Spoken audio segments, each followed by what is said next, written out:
হ্যাঁ, তো সোনাখালি টু আজুরিয়া যে রোড আছে, ওই রোডের হরিদাসতলা যে আছে আসরতলা, তো ও হচ্ছে ওইখানেতে আমরা হঠাৎ করে দেখছি যে গাছ চাপা পড়ে তিনজন আহত অবস্থায় পড়ে আছেন, মোটর বাইকে ফিরছিলেন তিনজনেই। কটা নাগাদ?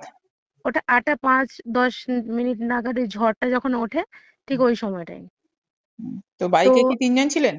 হ্যাঁ হ্যাঁ, বাইকে তিনজন ছিলেন। হুম। তো মাঝে যিনি ছিলেন উনি বেশি আহত হয়ে গেছিলেন, মানে সেন্স কোনো ছিলই না। হুম।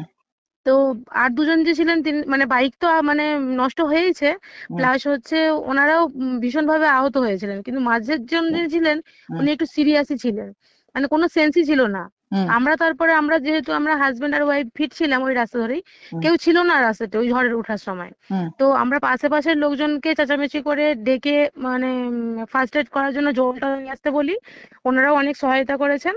তারপরে আমরা ওই গাছটা একটু সরিয়ে ওনাদেরকে বার করি, হুম। কারণ দুজনের পক্ষে তো সম্ভব নয়। হুম। তো ওনারা অনেক হেল্প করেছেন।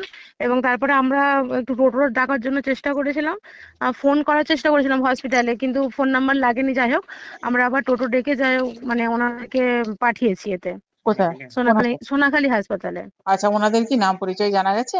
না না না, নাম পরিচয় আমরা ঠিক জানি না, আমরা হচ্ছে কোলাঘাটের পাশ থেকে গেছিলাম। ওনার বাড়ি শুনছিলাম যে বেলেঘাটা, হ্যাঁ, দাসপুর বেলেঘাটা। আচ্ছা, মানে ওই তিনজনের মধ্যে একজনের নাম বাড়ি বেড়েঘাটা?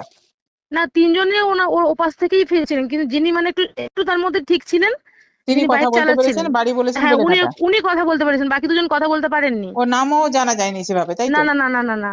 আচ্ছা, আপনার নামটা একটু বলবেন? আমার নাম শর্মিষ্ঠা পোরে। হুম। আমার বাড়ি হচ্ছে যোধঘনশ্যাম, কিন্তু আমরা কোলাঘাট থেকে মানে ছিলাম আর কি ওপাশে একটু কাজের সূত্রে। ঠিক আছে।